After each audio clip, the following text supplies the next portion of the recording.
really the easiest to enable. Dun naman talaga. And if it's a core ES, Race King just dominates that lane. Yeah. Looking at the bands of TRIGON Esports, talagang ayaw nilang makeso in this last game. Kilala nila si Tino. And this is the poison of being on the limelight for quite some time. Oo, kasi kilala eh. Yeah, naalala nyo si Tino last year nung same squad, that's still SGT. Yung yung Mipo. Naging prominent talaga.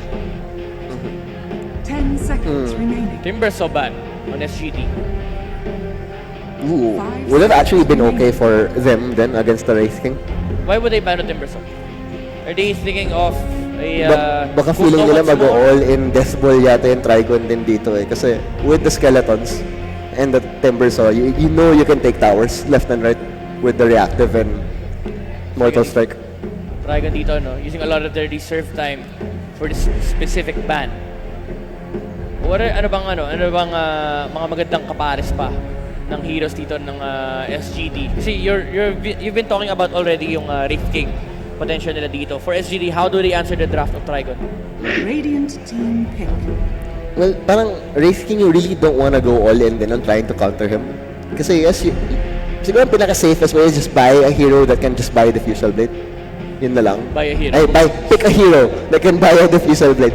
Pwede naman bumili.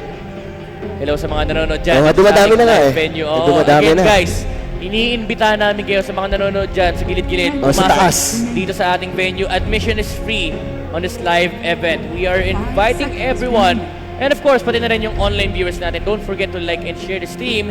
And put the hashtag organized by MET and hashtag Thunder Esports Tour para makamit natin yung mga milestone natin for our rewards. Yeah. Earth Spirit here for Earth Trigon Spirit. Esports. A hero that has kind of fallen off pero in the right circumstances, ang dami niya pa rin pwede magagawa.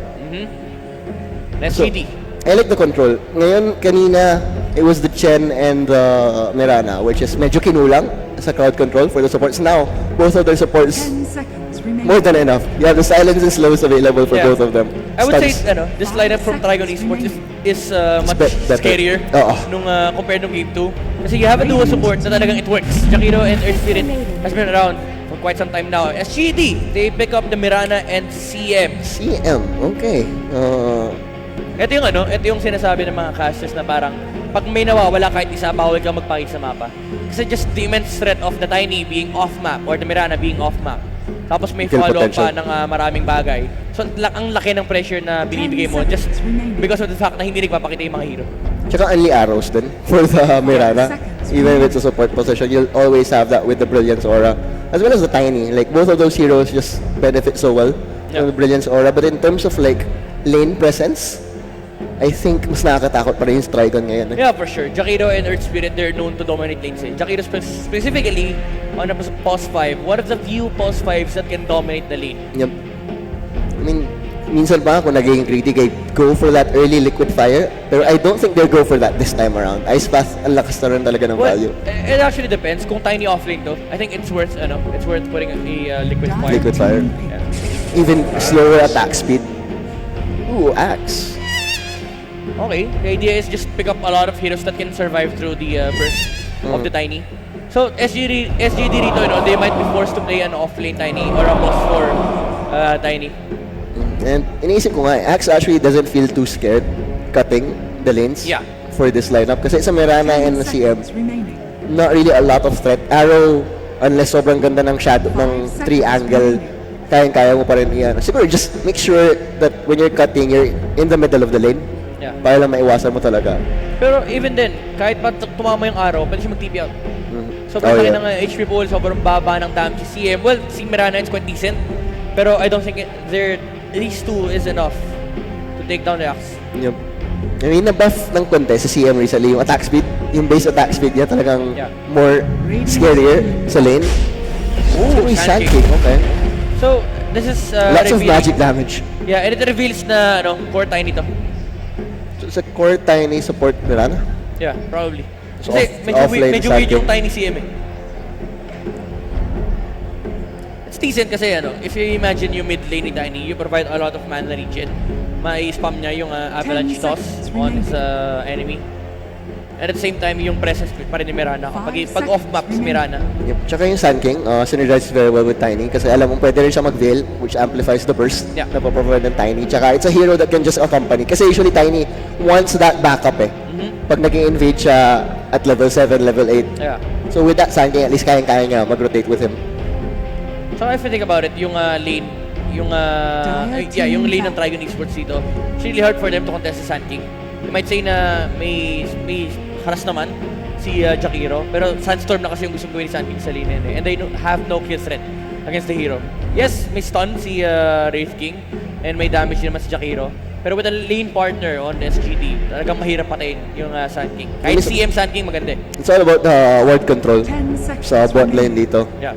Like how good are you at clicking the D word paunahan talaga kayo.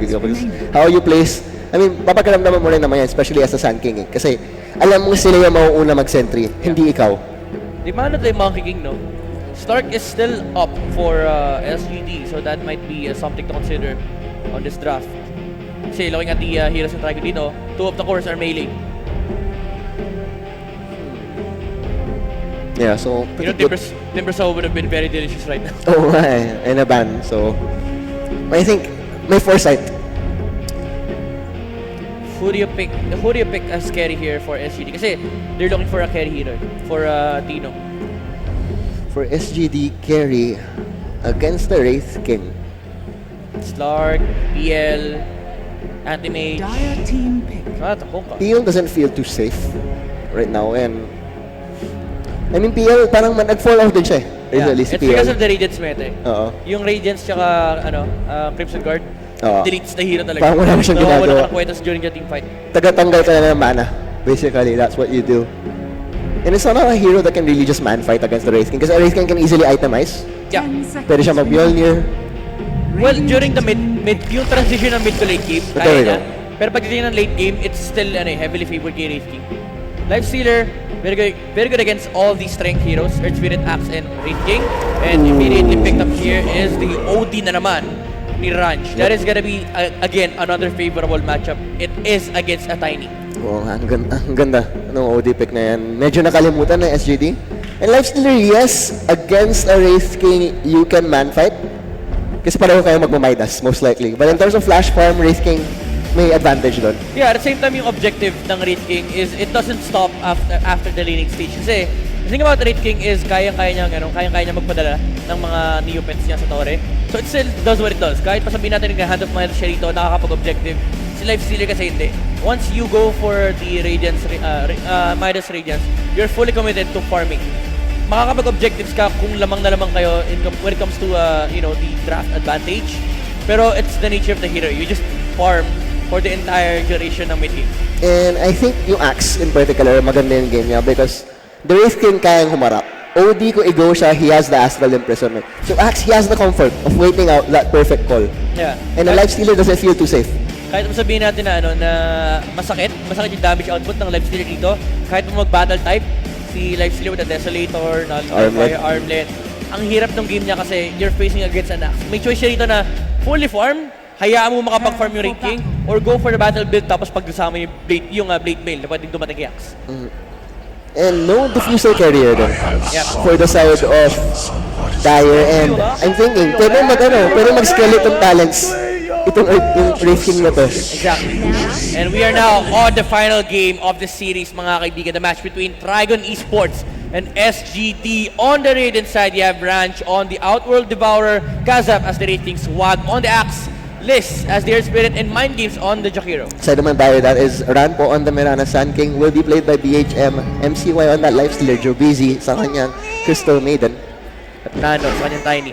Oh, toss! Ayaw pagamitin stun, and labas yung stun. No Sandstorm for the laning stage though. Yep. But at the very It's stage, gonna get the kill easily. Medyo nadidelay lang, but the arrow will be sidestep. There's a 4-man rotation. They could... Di mo mag-give it na Nano for the battle. There you go. Okay, 2 for 2 ang likely magiging bounty na to kasi pinapwestuhan na yung top lane. Lifestealer, bahala ka. Ikaw na bahala kung ano gusto mo mangyari sa top. But I doubt they'll leave him alone. Yeah, for sure. Saan mo nilalagay yung Tiny? Still okay. Battle for the bounty runes?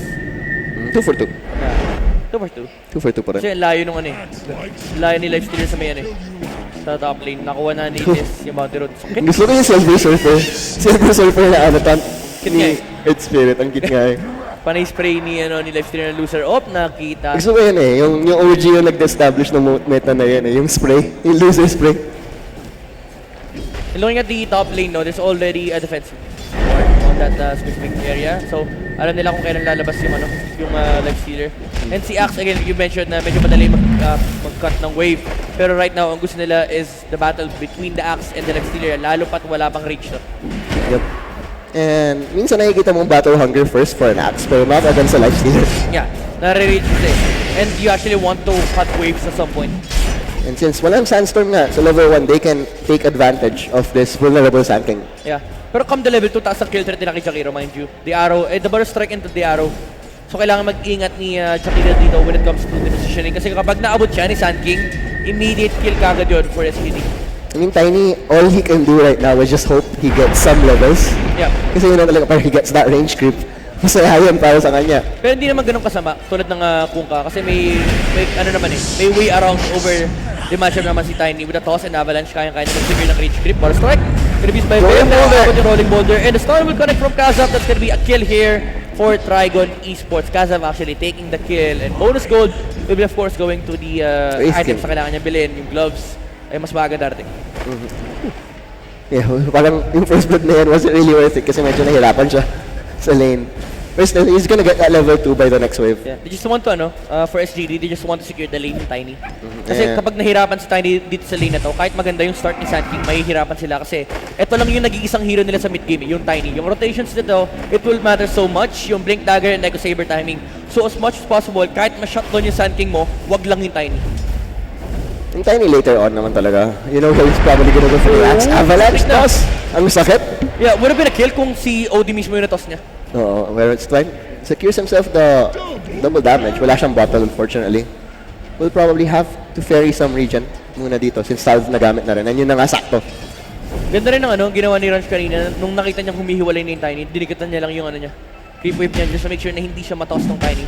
Can actually get a kill here, on, 3 leaps are available though. And only 1 rolling boulder, so medyo mahirap. Yeah, Tiny actually, all things said, he's doing well sa lane niya. This is a better matchup compared to Kungka before. Kasi si Kungka, again, walang work around it. Ang kaya niya lang gawin is i-torrent at i-tidebringer yung range creep. That's it. Si Tiny kasi ang dami niyang pwedeng gawing play. Pwede mo i-toss back yung OD, pwede siya patayin, pwede mo i-aggro yung creep wave, clear mo yung wave. So marami talagang work around in this specific matchup. It's just that the nature of the hero, it naturally loses to the OD. Pero you have a lot of potential to make plays. That is a lot of it. And I think that was a salve. Nope, tango pa lang daw. Pero yeah, he has a 3 toss then, so a bit of reach, range sa pang-lasted. Kasi parang levels na naman talaga yung gugustuhin mo ngayon as a Tiny. Just want the level 6 and level 7 for there we go. The group. Axe. Narinig yun na kayang-kaya mag wala nang sense, dito. wala nang sense na na lumain pa siya against kay Lifestealer kasi pasakit na pasakit yung Lifestealer. So what SGD can do is pull the creep wave naman ng TRIGON towards the full camp. Problema, may sentry beast pa to. Tinamaan ata ng arrow si Ranch in the middle lane. No, may saktong taunt pa siya doon So, nicely done. And Axe talagang, I mean, medyo nagtitrade lang ng farm sila with the Lifestealer here. Rolling dito tama. Battle Hunter is right on top of the CM pero no further follow-up. Tamang harass lang. May orb of Venom ba itong Earth Spirit? I think usually meron na yun, pero that as well will secure that in this room. What just happened? Mahirap talaga yung mid lane dito for Tiny. Still, At the very least, is getting a lot of CS. 15-6 compared to the 13 and 9 ng OD. nice value. Sandstorm dito. Creep Wave plus Jungle para sa Sand King. Yeah, yun yung sinasabi natin kanina during the drafting stage. Wala talaga sila magagawa dito kay Sand King. Kaya iniwan na siya mag-isa ng CM. Parang both offlaners will have a good game. I mean, good farm coming into the mid game for sure. Hinaharap niya yung Diray para mawala yung Battle Hunger pero magre-refresh na yan. One more right click. Isa pa, kaya. Ang bagal-bagal ni CM. One of the slowest heroes. No chance na mapatay na Layered Spirit. Gonna be a rolling boulder in 3 seconds time. And si Bem, dodge. Sandstorm. And bounties. Arrow. Nice arrow. Stun. Baro strike. Layered na stun. Napatay si Liz sa may top lane though. Pero yung Jakiro hindi na makukuha. He tried to go for the bounties. Mag-broken. Oh, Ray Fire Blast from the Wraith King. And the Jakiro is safe. He tried to go for the bounties. Yeah. Si Earth Spirit. 4 bounty hits ba ito? 3. 2 for 2 yata. Ay, hindi. Apat. Tama na, 4. Very big for SGD. 4 na bounty hits yung nakuha nila. Power Treads. Next in line para kay Tiny dito. I'm thinking, kasi parang yung, ang dalawang build usually ang ginagawa ng mga Tiny. Yes, you go for a blink, then afterwards, you go for an echo or straight into the Ags. Ano mas prefer mo para dito sa SGD ngayon? I think you'd prefer the blink here. Oh, the arrow. Ganda ng tulak ni Liz just to make sure na makakalayo si Ranch. And si ang bagay yan. Engage ngayon and mukhang mapapatay pa. Si Nice CM, toss ba? nice toss from Nano. Will it be enough? Makakabot pa rin ni OD and that's gonna be a kill here for the Outworld Devourer. A very nice play from Liz. Rolling boulder in and itulak mo palayo sa kapahamakan yung OD mo. Ang hirap talaga sa CM, like isang debuff lang sa'yo, sigurado mo mamamatay ka na. Or kung Venom pa lang, hindi ka na makakatakbo eh. Pero ito, crucial factor for SGD, yung Sand King natin free farm sa may bottom lane. If we're gonna look at his items, I think meron na siyang ano dito, Arcane Boots, heading towards straight for the Veil of Discord. It's very good this game. Yep. Plus the amplification of their mid-game power spike. Yeah. Dire structures are fortified. Yung kanina, no, yung Tiny kanina, I think you still go for a blink this game. Yung catch mo against the supports, you can definitely punish the Jakiro and the Earth Spirit. Hindi naman kayo kulang slam. Shoot! Bottom lane! King! Tinulak. It's gonna die, pero that's worth it. That is super worth it para sa kay Sand King. That's a carry that you took down and you forced a TP From from the the mid. Outworld Devourer. And si Tiny siya yung nag-struggle medyo. So at least that is gonna be a free wave para sa kanya. Nagtitipi dito si Wraith King and that is the right decision para dito sa Trigon. I think for the Tiny, you clear this wave as fast as possible para makuha may levels mo, head back to the jungle. Pero mukhang hindi niya gagawin yun. Top lane! And mukhang wala nang kawala si Swag dito. As I say that, He has the battle Ice hunger. Path. He has the battle hunger. Yan ang ganda ng Ice Path ni Yeah. Jakiro. I got you, man. Pero yung farm ng Lifestealer, no joke.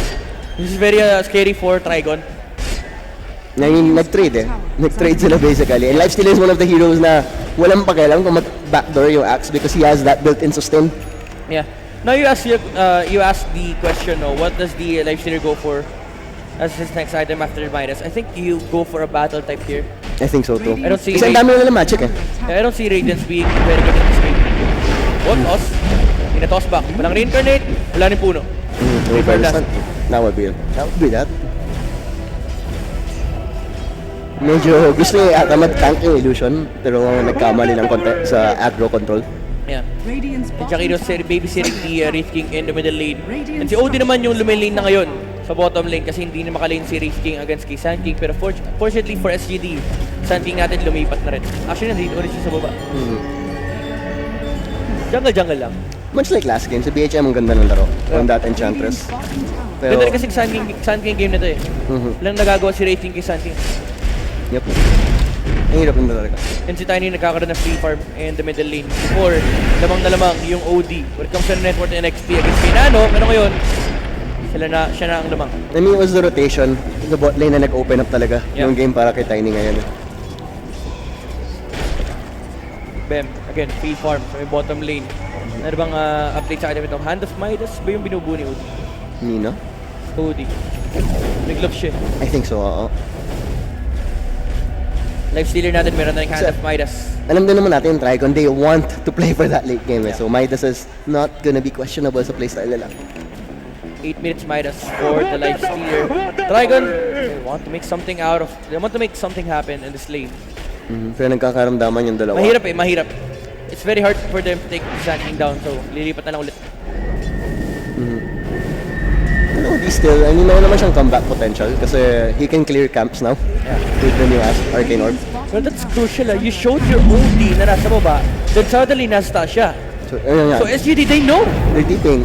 They can know. go for his skill. Walang OD rito. Nova. Arrow strike. Great for blast, pero hindi na aabot. Mamamatay pa rin nila si Mind Games dito. Rolling boulder from the Earth Spirit, pero wala na siyang aabutan. That was Gonna be another Barrow strike in 4 seconds time. Aabot ba yung cooldown ng Rolling Boulder? Paunahan, pwede mong harangan yan. Barrow strike nicely is done. there. Toss para kay CM. And mahuhuli nila dito si Liz. That's 2 for none. na walang nakuha ang TRIGON Esports. That's just because of the fact na nag-TP.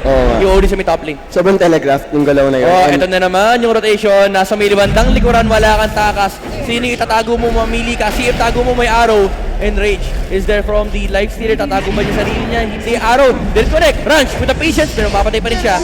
And Liz. This is the second time na hindi niya naligtas yung kakampi niya. And mukhang magpapahamak siya. Leap! Oh my God! Hinarapan yung rolling boulder! What a leap by the Mirana. Talagang next level. Basang-basa niya yung gustong gawin ni Liz doon. And SGD finally showing up in this game 3. Talagang mas maganda ang mga galaw na pinapakita nila. Parang binangga sa EDSA mga kaibigan, in-intersect. Bawal kang tumakbo. Talagang sakto eh. That is the second time placed. na hindi niya naligtas yung kakampi niya at namatay pa siya. And Liz medyo naging dutang-duta masyado lang ngayon. Talagang gulong lang ng gulong. Castle to in the middle lane. Naku po, may nakikita ko na hindi maganda for this Wraith King. And mukhang matitikman ng SGD. Ayan, level 7, walang reincarnate. And he didn't even save the skill point. Talagang nag-all in na siya. Alam niyang ayaw niya pang gamitin yung reincarnation this early on. Nadelay na naman. Yeah. That is another death. 200 gold. Pero Kuya Swarly, that's info again for SGD ha. Alam mo, level 7, it's crucial ngayon. Level 7 pa si Kasa, wala siyang reincarnate. And I mean, all 3 games na nanalo na early yung SGD. It's just how they transition into the mid-game na nagiging problema. Yun yung medyo weird eh. Oo. And right now, finally, they're trying to control the area of TRIGON. There are a lot of wards here behind the tier 1 tower. Although yung bottom lane, wala pang ward doon from SGD. They just want the priority here in the middle lane and just give out space for the life stealer to form. Yan like the last games though, parang yung lineup, hindi talaga malakas mag-push yung SGD. You have a life stealer, CM, Sand King, none of those are like known consistent power forward pushes. Ito walang kawala. Literal, ito pag nabuhay. Naiwasan pa nila yung araw. Ibang usapan yan. May plus 10 armor Kumanta na yan, kumanta na lang. May plus 10 armor yan. There you go. Ang dami nun. Nung pa-rotate niya pa yung axe. There's a lot of commitment from TRIGON. Yan lang ang bago talaga. Ever since na-buff yun, si CM, mas ano eh. Now, nobody wins. Saktong ano ba yun. Isang paborito kayong voice line na yan ni CM. Yep. Abutan ba? Wala. OD though, in the middle lane. Where's Warley? May OD sa mid. Naku po, ginamit yung Astral. Oh, may TP. Naku po, abot. Baro strike. And mukhang mapatay na si Jakiro and SGD. They're just capitalizing on every single thing na nakikita nila sa mapa. Umalis yung OD na, iwan yung Jakiro. That was a weird TP rin. Na parang paharap for a support na wala nakikita sa mapa. Lukat na naghaharap lang ng info rito on the side of TRIGON. Sino kaya yung mga tao na nasa lugar na to? And right now, nakita niya yung OD tsaka yung Axe. So the only way that TRIGON can defend this push from SGD is if they TP into the middle lane with the Wraith King and TP din nila yung OD. Tsaka yung Axe to make shrine. With the net, nicely done. Infest is available. Arrow, hindi tama. Pero may avalanche shots ha. May avalanche pala. There you go, avalanche. Lumabas na si Tino and they're gonna be able to take down the OD of Ranch. And again, SGD showing experience here. The veteran moves every single information. Nakikita nila na wala yung OD sa taas. Isa lang ibig sabihin nun, it's either nasa mid or nasa shrine area siya. Gusto na yung little synergy na yan. Dark Troll Summoner, sakto, with the net. Yeah, grabe nga yung ano nila dito eh. Parang pare, yung disable mo nandito, sige tutulak ko, papunta sa kampi niya. Eh, mapamatay pa nila si Swag dito. Napakakunat mo pero walang makunat sa Avalanche Cross Arrow. Actually, despite na nakakapag-crit cut yung Axe early game, mahirap siya. Yeah. At kung titignan mo yung contrast, tingnan mo yung lane partner niya. Sobrang payaman mga kaibigan. Life skiller, okay lang, mag-cut ka na wave, makaka-farm pa rin ako. Avalanche, another arrow, hindi, nice sidestep. Toss, abot yung movie speed. Para strike Hindi daw kailangan. Sa blink dagger reveal though. Ano yung TRIGON na may blink na si Ben? Let's see how well they transition this into more objectives No, on TRIGON. no, don't show yourself. Naku po, nagpakita sa mid! Avalanche. Para strike. And Walang kawalan. Layered mga kaibigan. Unstoppable yung post 4 na Mirana natin. This is just sheer information na ina-abuse ng SG. And I like that item pickup na gusto gawin ni Mirana dito. Like, kung puro kayo physical damage reduction, sige, amplify natin yung magic. Oh, grabe na. Galit na galit yung bato. toss. Avalanche shots, hindi ka makakatawag, kaibigan. Binato ng puno. ang ganda na nahintay niya pa yung yung taunt. Nahintay niya pa yung Berserker's Call before throwing it down. Maximum damage yung avalanche toss niya. Yung window ng avalanche toss, hindi agad-agad. Uy, grabe, hinarangan na naman. Hinarangan sa Eta. Eta naman ang Barrow Strike. Iceman is there. But is it gonna be enough? Nandito na sila. Nakamakitay po siya. Infest na patay niya. Si Liz with the range of the Infest. Pero delikado sila dito. Para sila walang mana. Bem, wala silang vision. Meron pala. Iceman is there. Pero napakakulit sa inalis sa clips. Naman ang yung OD natin. And mamamatay. Si Bem, pati si Ranch. Noble kill for the Lifestealer. They only got the kill on the Sand King. That was really unfortunate. Ang tagal na buhay ni BHM doon. Wala siyang mana. Pero hindi na naman patay-patay. And that arrow, lumapit ka talaga sa Astral Imprisonment sa iyong arrow na yan. But this could be a quick swing. I mean, there is an important item na nakuha ni Axe dito. Yeah. Pero looking at the game, 6-19 is the kill score. And ang laki ng lead ng SGD. And right now, they're just showing na alam nila kahit paano mag-apply ng pressure in the mid game. Radiant's top tower is under There we go, Tiny. Working towards his next big item meron dito. And right now, the burst, definitely. Sobrang totoo. Look how close the Mirana is to that next item. Yeah. Konti na lang, kalahati na lang mga kaibigan. Radiant's top tower is falling. SGD dito, they have a lot of vision on the side of TRIGON. So kitang-kita nila yung mga movements ng heroes nila dito. Radiance. Even more magic damage. And mukhang wala pang nagpa-pipe eh. No one is going for a pipe yet dito sa side ng TRIGON. Remember, may binili yung Axe. Yeah. So medyo matagal pa yung timing na yun. Ang malamukot din dito para kay OD. He bought the gloves. Pero alam niya, hindi niya na pwedeng gustong mabili. Radiant's hindi siya pwede middle tower mag-minus. is under attack. Ooh, this is big. Itong rotation ito will dictate the push of both teams. Ooh, I like this wrap. He's controlling the area here. Sinong unang makita, siya ang tutumba. Nakita na nila si Kazap. Mind Games will TP out, di siya makikita rito. And mukhang mamamatay na yung Wraith King. There is the Reincarnate though. Arrow, perfectly placed. Avalanche. And hindi na nga kinailangan ng iba pang spells. Si Bem naghahanap ng iba pang target. The Barrow Strike on the 3 lines. Unfortunately, hindi niya nakita yung ibang heroes ng TRIGON dito. But they're gonna be fine with that. And SGD, they will push. Mahuli pa sila dito! Nahuli pa si Ranch. Avalanche shots, hindi na kinailangan si Bem. Bumalik ka doon, mag-push ka sa baba. And the 2 beacons na naman ang TRIGON dito na mapatay. And SGD playing a much cleaner game. Yeah. Mukhang maganda yung nakuha nilang break kanina. Napagalitan ni coach. Napagalitan. Nakakain na maayos. Bottom tower At uminom ng Thunder Super Soda. Na, yun yan. is under attack. And looking at the game right now, TRIGON Esports, sila ang naghihintay. Bilis mag-the-word. Gusto ko yung first item. Oh, Avalanche shots. Huli ka boy, wala kang reincarnate. And Kazap will fall.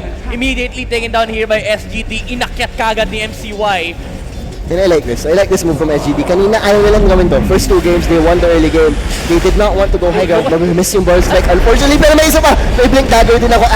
Hindi to tama, unfortunately. OD is keeping in. With the Axe call, despite be the change here for the team fight, pero sobrang sakit ng Lifestealer. Mga kaibigan, unstoppable, wicked sick for the Lifestealer. Ranch, wala magawa kundi magtago na lang sa kanyang Astral Imprisonment. Pero another stun will connect from Bell with the epicenter. Mapapatay nila si Mind Games. But MCY, buhay na buhay pa.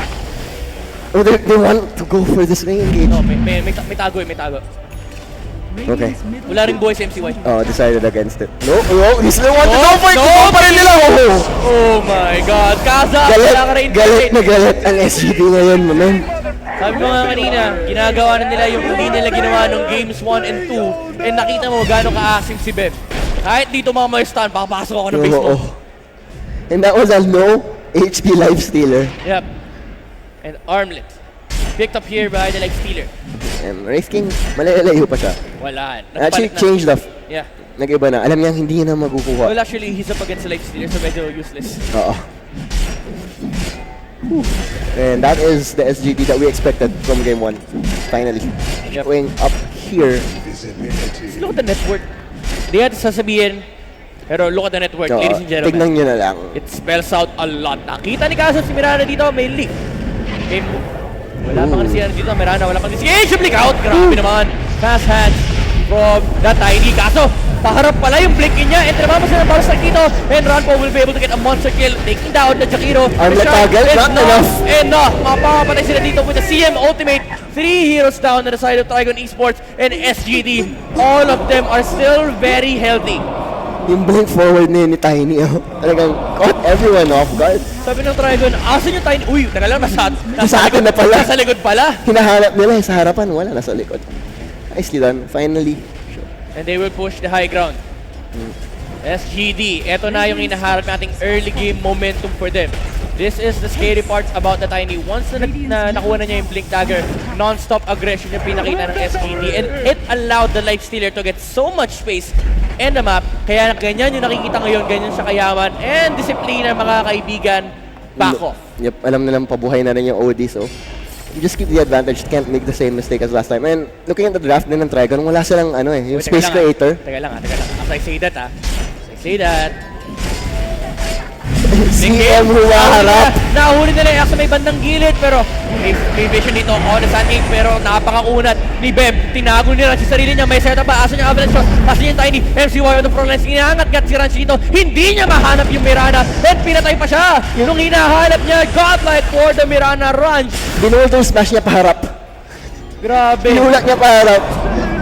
And SGD, they still have all their heroes. Without OD, wala silang damage. They can easily just lock down this Wraith King. Yes, may reincarnation siya, pero ang hirap. We're looking at the next engagement here. Tinamaan ng Rolling Boulder sa Lifestealer. Pero makakapag-armlet ba? May infest ba? Look at the Lifestealer. Hindi ko kailangan gamitin yung infest. May mga buhay kayo. Kukunin ko lahat yan. Kasa, he will melt to this Lifestealer Tino. Na-ice pa siya rito pero hindi pa siya mamatay. Nakapag-armlet tagal yung King though. That's something to consider pero hindi. Tinapunan. Tinatay pa rin siya ng Mirana. Beyond God like yung phosphor na Mirana mga kaibigan. Ags, Mirana. And GG has been called. Hindi na kaya. Na ng TRIGON and SGD will be your first grand finalist for the Thunder Esports Tour. Natuto na ang SGD. Sinabi nila early game, lagi tayo nananalo. Bakit hindi natin transition into objectives? And there we go. That is what happens if you transition your early game lead. A much cleaner game for the boys in red. And ganun nga ang nangyari. They got the early game that they wanted. They got the pressure that they wanted to apply. And they had the series under their bag. SGD will once again be your first grand finalist for the Thunder Esports Tour. So clean. Talagang, yes, nag-dive na sila ng tier 4 so early on and at least they were feeling good. They knew that Lifestealer had that very early radiance na walang